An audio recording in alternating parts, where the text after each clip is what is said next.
흔히 사람들의 세상 사람들의 재미있는 말이에요. 가수는 노래 제목을 따라간다는 말이 있습니다. 되게 한 주간의 삶을 돌아보면 목회자도 설교 제목을 따라가는 게 아닌가라는 생각을 하게 되어집니다. 뜻하지 않게 가끔씩 삶의 역습을 경험하게 되어집니다. 이럴 줄 알았으면 다른 말씀으로 설교할까 싶기도 한 마음이 들기도 하는데요. 이렇게 경험해 보는 기대하지 않았던 일들 속에서 오늘 같이 찬양을 뒤에서 부르는데요. 전 사실 오늘 숨쉬는 것, 나를 구원하신 것 감사. 내 뜻대로 안 돼도 주가 인도하신 모든 것 감사라는 구절에서 딱히 같이 부르기 어려웠습니다. 좀 내 뜻대로 됐으면 좋겠어요. 그럼에도 불구하고 이 찬양의 가사처럼 오늘은 아니지만 곧 제 마음하고 하나님의 뜻이 좀 잘 맞았으면 좋겠다라는 마음이 듭니다. 그래서 조금씩 더 이런 일을 겪게 되어지면서 물론 여러분들은 조금 낯설지는 않으실 것 같습니다. 살면서 딱 2번 이런 일을 겪었는데 그게 작년과 올해라서, 그리고 그 2번을 모두 다 여러분들이 보셨기 때문에 낯설게는 보이지 않으실 텐데 저는 매우 낯설기도 하고 좀 당황스럽기도 한데 조금 이러한 시간들을 통해서 조금 더 오늘의 찬양이나 기도처럼요, 조금 더 기도할 수 있는 시간으로 보내보려고 합니다. 기도해 주셔서 감사하고 또 여러분들의 이런 기도의 제목이 되지 않고 더 좋은 감사의 제목이 될 수 있도록 조금 더 조심해서 살아보도록 하겠습니다. 오늘 본문은요, 한나의 감사 기도입니다. 다른 말로 하면 한나의 신앙 고백이라고 할 수 있습니다. 사실 오늘 이 말씀을 전하기 위해서 길게 사무엘상 1장과 2장을 나누어갖고 봐왔다고도 할 수 있습니다. 한나가 2장 1절에서요, 한나가 기도하여 이르되 내 마음이 여호와로 말미암아 즐거워하며 기쁨으로 기도를 시작하고 있습니다. 신앙의 핵심은요, 즐거움에 있습니다. 기독교의 상징은 십자가이기 때문에 많은 사람들은 기독교를 고난의 종교로 이해합니다. 그렇지만 이것은 오해입니다.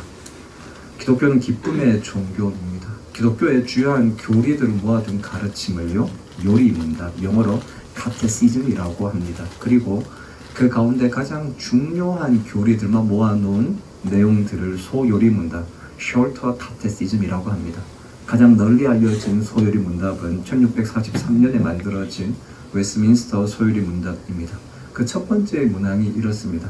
사람의 제일 되는 목적은 무엇입니까? 이 질문에 대한 대답은요, 하나님을 영화롭게 하고 영원토록 하나님을 즐거워하는 것입니다. 하나님을 즐거워하는 것, 즉 하나님과 함께 즐거워하는 것이 사람의 제일 되는 목적, 신앙의 궁극적인 목표라는 것입니다. 그리고 물론 십자가는 고난을 상징합니다.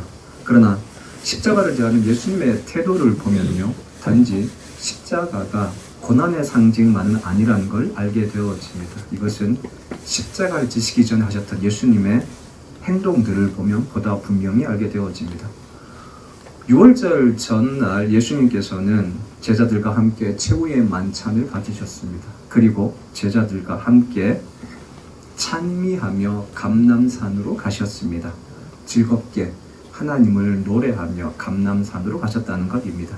그리고 그 감람산에서 물론 3번이나 땀방울이 핏방울이 되도록 기도하셨지만 자기를 잡으러 오는 로마의 군인들을 향하여 주저없이 일어나라, 함께 가자, 보라 나를 파는 자가 가까이 왔다라고 말씀하시면서 십자가를 향해서 나아가셨습니다. 십자가가 분명히 고난의 상징이기는 하지만 예수님께서는 그 고난을 향해서 기꺼이 즐겁게 나아가셨다라는 것입니다. 여러분, 이것이 십자가라는 고난 뒤에 가려져 있는 신앙의 진정한 의미입니다. 기독교가 기쁨의 종교라는 것입니다. 즐겁게 하나님을 섬기되 기꺼이 죽음의 자리까지 나아갈 수 있는 것, 이것이 기독교의 특징입니다. 흔히 이길 수 없는 상황을 극복하고 승리하는 것을요, 역전이라고 합니다. 이 점에서 기독교의 특징이 기쁨의 종교인 동시에 그 기쁨의 근원에는 인생을 역전하시는 하나님에 대한 신앙의 고백이 자리 잡고 있습니다. 십자가가 고난이지만 예수 그리스도는 그 고난을 통하여 부활이라는 승리로 역전하셨기 때문입니다. 한나가 기쁨 가운데서 기도를 시작하고 있습니다. 불과 얼마 전만 해도 한나는 괴로움 가운데 울부짖던 여인이었습니다. 그런데 지금 기쁨 가운데에서 기도하고 있습니다. 그 기쁨의 의미는 주님의 구원, 즉 하나님의 구원이 있습니다. 한나를 구원해준 하나님, 바로 그분으로 인하여 기뻐하고 있다라고 하는 것입니다. 오늘 우리가 교독하고 특별히 함께 읽었던 본문을 통해서 한나가 고백하는 하나님은 가난하게 하실 수 있고 부하게도 하실 수 있으며 능력이 있으신 분이지만 가난한 자를 집터에서 올리시고 빈궁한 자를 거름더미에서 올리사 귀족들과 함께 앉게 하신 하나님, 이 조금 더 간단하게 말하면요, 역전의 하나님이라고 할 수 있습니다. 한나의 하나님은 역전의 하나님입니다. 인생을 뒤집어 이기게 하신 하나님 때문에 한나는 지금 즐거워하고 있습니다. 그런 하나님이 없다면 우리의 인생이 어쩌면 즐거운 일이 없을 수도 있겠습니다. 오늘의 말씀을 통해서 역전이 무엇이고 역전이 주는 유익이 무엇인지를 조금 나누어 보려고 합니다. 역전이라고 했을 때 그 역전은요, 언제나 불리한 상황을 전제합니다. 역대상 6장 33절에서 38절에 보면요, 엘가나 집안의 족보가 나옵니다. 그리고 그 족보에 따르면 엘가나의 집안은 레위 집안입니다. 레위 집안은 하나님을 섬기기 위해서 구별되어진 사람입니다. 하나님이 어떤 분인지, 그 하나님을 어떻게 섬겨야 하는지 가장 잘 알고 있는 지파라는 의미입니다. 이스라엘 신앙 전통에 따르면 하나님에 대한 고백은 주로 두 가지로 이루어져 있습니다. 하나는 창조주 하나님에 대한 고백이고 또 하나는 구원자 하나님에 대한 고백입니다. 창세기 1장은요, 하나님은 모든 만물의 창조주라고 증거해 줍니다. 하나님의 창조주라는 그러한 고백은 우리를 완벽하게 새롭게 이해하게 해줍니다. 현대과학의 결론에 의하면요, 우주는 대개 알 수 없는 커다란 폭발, 즉 빅뱅에 의해서 만들어졌습니다. 수억 년 전에 우주에는 원인을 알 수 없는 커다란 폭발이 있었고, 이러한 이유로 인해서 아주 우연히 아주 작은 생명체가 생겨나게 되었고, 그것이 진화하여서 여러 가지의 생물체가 되어졌으며 인간도 그 가운데 하나라는 것입니다. 이러한 과학적인 결과에 의하면요, 인간은 대개 우연적인 산물입니다. 왜 태어났는지 어떻게 생겨났는지 알 수 없는 우연히 만들어진 존재라고 하는 것입니다. 그런데 하나님을 창조주로 고백하게 되어질 때 우리는 하나님의 최고의 작품이 되어집니다. 또 다른 고백이 하나님이 구원자라는 고백입니다. 이 고백을 이해하기 위해서는요, 오늘 본문에도 나오고 있는 구원에 대한 의미를 이해할 필요가 있습니다. 흔히 한국 교회에서 구원이라고 하면 하나님의 자녀가 되어서 천국 백성이 되었다라는 것으로 단순하게 이해하는 경우가 있습니다. 물론 이것이 구원에 대한 기본적인 이해입니다. 그러나 그것이 전부는 아닙니다. 구원은 히브리어로 예수와 호세와 혹은 요수와 이러한 단어로 사용되어지는데 그 의미는 승리 혹은 도움이라는 뜻이 있습니다. 우리가 하나님의 자녀로서 그 지위를 회복하는 것뿐 아니고 살면서 경험하게 되어지는 여러 문제들을 통해서 구체적인 도움을 경험하고 그리고 승리하게 되어지는 것, 그것이 곧 구원이다라고 하는 것입니다. 창조 하나님과 구원 하나님이라는 이 두 가지 하나님에 대한 고백은요, 출애굽기에서 비로소 하나가 되어집니다. 우리를 창조한 하나님은 우리를 세상의 압제 가운데 그냥 내버려 두시는 분이 아니고 역사의 한가운데 들어오셔서 우리를 구원하여 주시는 분이다 라는 것입니다. 이러한 경험이 개인적인 신앙 고백을 만들어내게 되어집니다. 그리고 그 신앙 고백은 계속해서 또 다른 열매들을 맺어갑니다. 한나가 그랬습니다. 말씀드렸던 한나에게는 자신의 힘으로 극복할 수 없는 문제가 있었습니다. 그들은 레위 집안이었지만 하나님의 축복 가운데서 열애되어졌다라고 느낄 만큼 스스로의 힘으로 극복할 수 없는 어려운 현실에 있었습니다. 오직 하나님만이 생명의 주인다라는 확신이 있었기 때문에 한나는 이 문제 앞에서 하나님 앞에 메어 달릴 수 있었고 그리고 극복할 수 있었습니다. 여러분, 이처럼 언제나 역전 혹은 극복이라고 하는 것, 구원이라고 하는 것은요, 극복해야만 하는 현실을 전제하고 있습니다. 우리에게 이렇게 힘에 부치는 문제, 우리의 힘으로 해결할 수 없는 문제가 놓여있는 이유 가운데 하나는요, 하나님 때문입니다. 조금 더 정확히 표현하면 우리로 하여금 하나님이 필요하게 만들고 또 하나님께서 그 필요를 채워주심으로 말미암아 우리의 신앙을 만들어 가시기 위함이라고 할 수 있습니다. 현실의 문제는 때문에 우리의 눈을 들어서 하나님을 바라보게 합니다. 스스로의 힘으로 해결할 수 있는 일이라면 하나님이 필요 없을 것입니다. 내 힘으로 안 되기 때문에 하나님이 필요한 것입니다.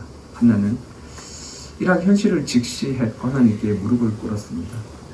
따라서 우리가 처하는 현실은 크고 작은 문제 가운데에서 고군분투하고 있는 우리의 삶의 자리는 언제나 하나님께서 일하시는 역사의 터전이 되어집니다. 하나님은 현실의 문제를 통해서 일하십니다. 이를 통해서 개인적인 고백 중 신앙의 고백을 만들어 내십니다. 성경에 많은 역사들을 보시면, 기록들을 보시면 대개 이 사람들은 자기의 부족 혹은 결핍으로 인해서 하나님 앞으로 나오게 되어졌습니다. 그 결핍은 신체적 결핍이기도 하고 경제적 결핍이기도 합니다. 심지어 심리적 결핍이기도 합니다. 최근에는 신체적 혹은 경제적 결핍은 국가적인 시스템 속에서 해결되어질 수 있지만 되게 많은 사람들은 심리적인 결핍으로 인해서 신앙을 찾기도 합니다. 대표적인 항목은 아마도 불안일 것입니다. 이 불안이란 사전적 의미로 보면요, 안정되어지지 않다라는 의미일 것입니다. 그래서 불안의 반대말은 안전 혹은 편안입니다. 생각해 보시면요, 이 안전이라고 했을 때 그 안전은 되게 외부의 자극이나 내부의 자극에 의해서 움직여지지 않는 편한 상태를 의미합니다. 사람들은 되게 안전하다고 느낄 때 그 안전함으로 인해서 또 다른 것들을 받아들이려고 하지 않습니다. 때문에 하나님께서는 때로는 불안을 통해서 부르기도 하십니다. 이 불안이란 말은 안전하지 않다는 것 아닙니까? 이 불안하기 때문에 사람은 그 불안 가운데에서 불안을 이겨낼 수 있는 존재, 새로운 세계를 향해서 마음을 열고자 합니다. 새로운 세계를 향한 가능성이 곧 불안이라는 것입니다. 그래서 여러분, 신체적, 정신적 결핍이나 불안 혹은 우리의 힘과 우리의 능력으로 극복할 수 없는 여러 문제들, 이러한 모든 우리의 삶의 현장에서 만나게 되어지는 문제들은 하나님께서 일하실 수 있는, 하나님의 임재를 경험할 수 있는 터전이 되어집니다. 그리고 이러한 터전 위에서 하나님은 신앙이라는 것을 만들어 가십니다. 때문에 신앙 고백이란, 혹은 신앙이라고 하는 것은요, 추상적인 글이나 고백 혹은 비현실적인 것에 대한 믿음이 아닙니다. 오히려 신앙은 되게 지극히 현실적인 것으로서 우리가 살아가고 있는 삶의 문제들을 정확히 바라볼 수 있도록 해줍니다. 비현실적이고 또 추상적인 것에 대한 믿음을 우린 흔히 미신이라고 합니다. 미신은 점 혹은 구처럼 종교적으로도 과학적으로도 헛되다고 생각되어지는 것들에 대한 믿음입니다. 그러나 여러분, 믿음은 다릅니다. 우리의 신앙은 다릅니다. 출애굽의 경험처럼 역사적이면서도 실제적인 사건의 바탕을 두고 있습니다. 때문에 신앙은 우리의 삶의 현실을 냉철하고 객관적으로 바라보게 합니다.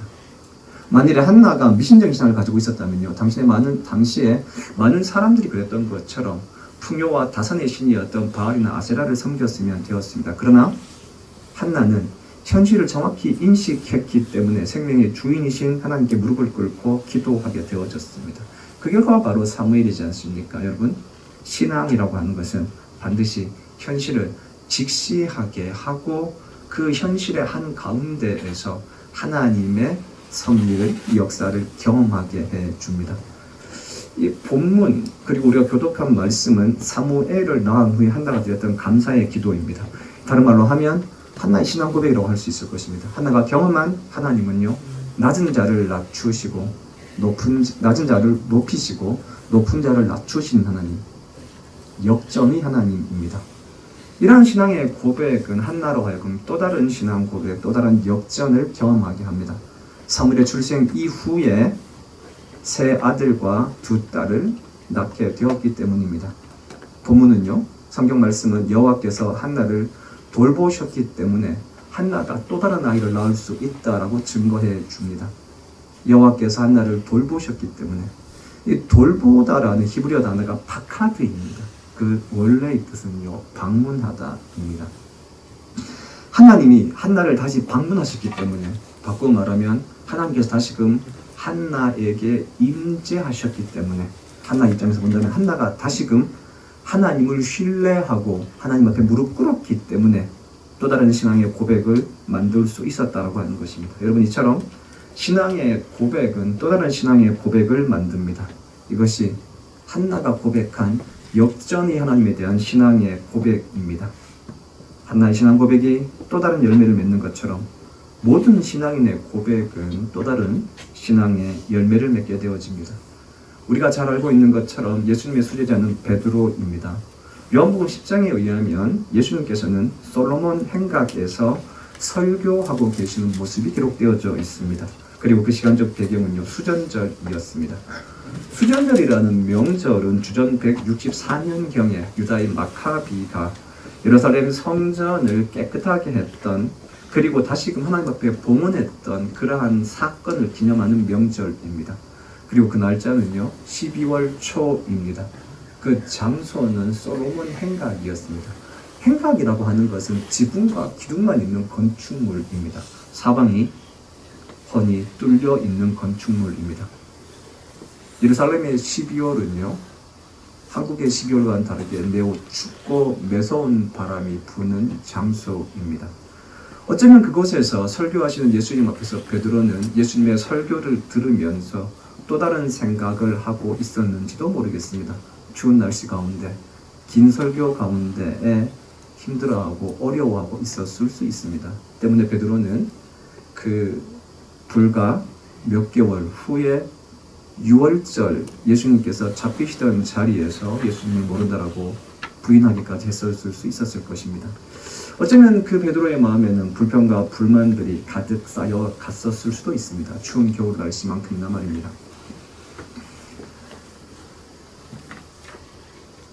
그런데 말씀드렸던 것처럼 이런 베드로가 예수님의 체포 이후 예수님의 재판석 아래에서 예수님을 세 번이나 모른다고 부인하고 나서 갈릴리로 그의 예전의 삶의 자리로 도망가게 되어집니다.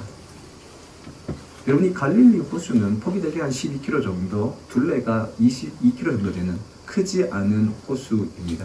그리고 베드로는 일평생 그곳에서 어부로서의 삶을 살았습니다. 여러분, 그런데 베드로는 예수님을 모른다고 부인하고 찾아갔던 갈릴리 바다에서 그날 밤 단 한 마리의 물고기도 잡지 못하는 또 다른 기적들을 경험하게 되어집니다. 아마도 베드로의 머릿속에서는요, 예수님을 배신했다는 그 죄책감과 예수님이 죽음에 대한 생각으로 가득 차 있었을 것입니다. 전혀 즐겁지 않았을 것입니다. 밤새 그물질을 했지만 그것은 습관적으로 그물을 내렸고 올렸으며 여기저기 습관적으로 노를 저 다녔을 것입니다. 이랬던 베드로였기 때문에 고기를 잡지 못했던 것은 어쩌면 당연한 것일 수도 있겠습니다. 그리고 그날 새벽 자신을 찾아오신 예수님을 만나게 되어지고 용서라는 것을 경험하게 되어집니다. 그리고 그 용서가 비로소 베드로에게 새로운 용기와 즐거움을 회복해 주었습니다. 어제와 다른 새로운 날을 경험하게 되어진 것입니다. 일단 베드로가 제일 처음 설교한 곳이 바로 사도행전 3장 11절에서 26절에 기록되어져 있습니다. 놀랍게도 그 자리가요, 솔로몬 행각입니다. 다른 마음으로 혹은 어설픈 생각으로 예수님의 설교를 들었던 그 솔로몬 행각에서 베드로는 공식적으로 처음 설교를 하게 되어지는 것입니다. 그리고 그 설교의 주제는요, 회개하고 돌이켜 죄 사함을 받으면 새롭게 되는 날이 하나님께로부터 이른다라는 것입니다. 새롭게 되는 날. 헬러로 보시면요, 아납시식스라는 단어를 씁니다. 그리고 이 단어는요, 위로라는 뜻의 전치사 아나와 호흡하다는 의미의 푸시코가 합쳐진 단어입니다. 새로운 날은 위를 향하여 호흡하는 날입니다. 이전까지의 베드로는 자신의 잘못과 죄책감 때문에 자신만을 바라보았던 사람입니다. 예수님의 수제자라 일컬어졌지만 3번이나 부인했던 삶, 이러한 삶으로 다시금 사람들 앞에 서서 예수가 그리스도라 증거할 수 있을 것인가에 대한 자신이 베드로에게는 없었습니다. 끊임없이 자기 자신의 내면과 자신의 삶을 돌아봤을 때에 베드로는 좌절스럽고 절망스러운 상황 가운데 빠져들었고, 그러면 그럴수록 그의 삶에는 어떠한 결과도 없었습니다.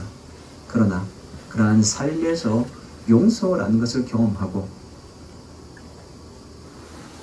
자신의 내부를 향했던 시선을 눈을 들어 하늘을 보고 하늘을 향하여 호흡하기 시작하니까 유쾌한 날, 즐거운 날, 새로운 날이 시작되어진 것입니다. 여러분, 이것이 베드로의 신앙 고백이었습니다. 누구든지 회개하고 돌이켜 죄 사함을 받으면 위를 향하여 호흡할 수 있고 그날이 새로운 날이라는 것입니다. 그리고 그 설교의 결과는요, 5,000명이 회개하는 것이었습니다. 베드로의 신앙 고백은 또 다른 열매를 맺게 되어진 것입니다. 바로 이것이 신앙의 고백이 주는 역전이며 우리에게 신앙의 고백을 통해서 고백하게 하시는 역전의 하나님입니다. 한나에게는 스스로의 힘으로 극복할 수 없는 문제가 있었습니다. 하나님은 우리를 괴롭게 하기 위해서 혹은 우리의 괴로움으로 인해서 즐거워하시는 그러한 괴팍스러운 하나님이 아닙니다. 하나님께서 우리에게 극복하기 힘든 어려움을 우리의 앞에 두시는 이유는 단 한 가지입니다. 여러 문제들을 통해서 우리의 삶의 자리에 하나님의 공간을 만들고 그리고 그 공간 가운데 좌정하시기 위한 하나님의 초대입니다. 결핍 혹은 삶의 여러 문제라는 하나님의 초대장을 받은 우리들은 때문에 그 초대장 우리에게 주신 눈은 하나님을 향하여 눈을 들어 바라보아야 합니다. 그러면 하나님은 우리에게 눈 맞추어 주시고 우리의 손을 잡고 함께 그 문제를 풀어가시고 역전을 경험하게 하십니다. 그리고 그 역전은 비로소 우리에게 신앙의 고백이 되어지고 그 신앙의 고백이 또 다른 신앙의 고백을 만들 수 있는 씨앗이 되어집니다. 하나는 스스로 해결할 수 없는 문제들을 내미시는 하나님의 손을 잡고 인생의 역전을 경험했습니다. 그리고 그 신앙의 고백이 또 다른 열매를 맺었습니다. 베드로가 스스로의 힘으로 해결할 수 없었던 죄책감에서 방황할 때 빈 그물을 통해서 손 내밀어 주셨던 하나님의 손을 잡고 인생을 새롭게 하시는 신앙의 고백을 만들었던 것처럼, 그리고 그 고백이 또 다른 고백을 만들었던 것처럼, 여러분 우리도 우리 2023년을 한번 돌아봅시다. 우리에게 손 내미시는 하나님의 손을 잡고 그 문제를 통해서 인생의 역전을 경험하고 신앙의 고백을 빚어냅시다. 그리고 그 고백을 통해서 또 다른 열매를 맺을 수 있는 2024년 역전의 하나님을 기대하는 2024년이 되기를 바랍니다. 우리 같이 이제 역전되리라 라는 찬양을 함께 불러보겠습니다. 역전의 하나님은 한나의 신앙 고백인 동시에 우리의 신앙 고백이 되었으면 합니다.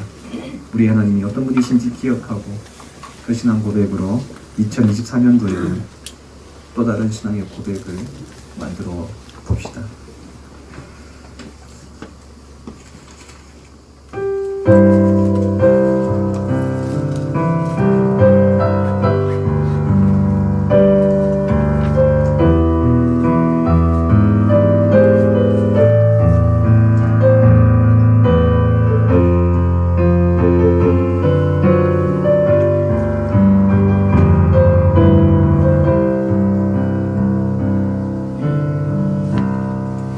기도를 멈추지 마라. 눈앞의 상황이 마음을 눌러도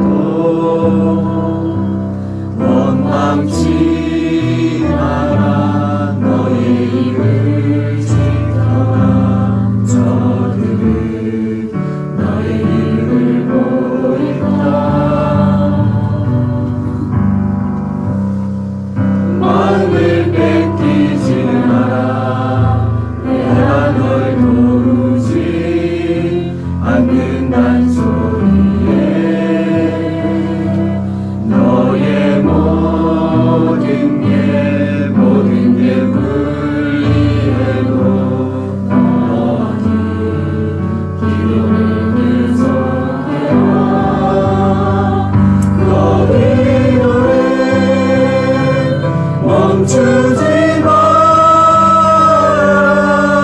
내가 너의 그 모든 상황을 바로 역전시키리.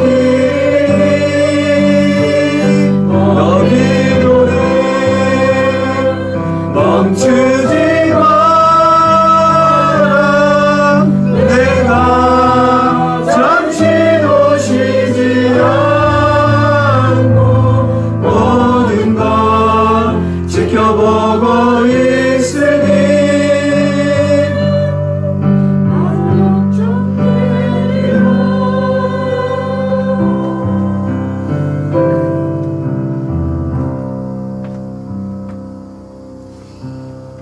이게 여기서 끝나는 게 아니죠. 네, 다시 기도를 멈추지 마라 해서 우리 바로 역전되리라 같이 한번 불러보시겠습니다. 네, 가수처럼 부를 수 없어도 그렇게 한번 불러봅시다. 네.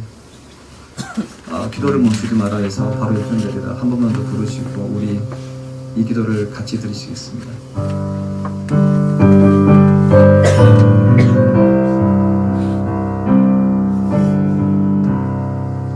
기도를 멈추지 마라. 눈앞의 상황이 마음을 눌러도 원망치 마라. 너의 일을 지켜라. 저들은 너의 일을 보고 있다. 마음을 뺏기지 마라.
하심을 기대하면서 2023년도에 여러의 힘듦과 어려움들이 역전될 수 있도록 2024년도를 기대할 수 있도록 기도하도록 하겠습니다.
우리의 결핍을 통해서 우리를 초대하시고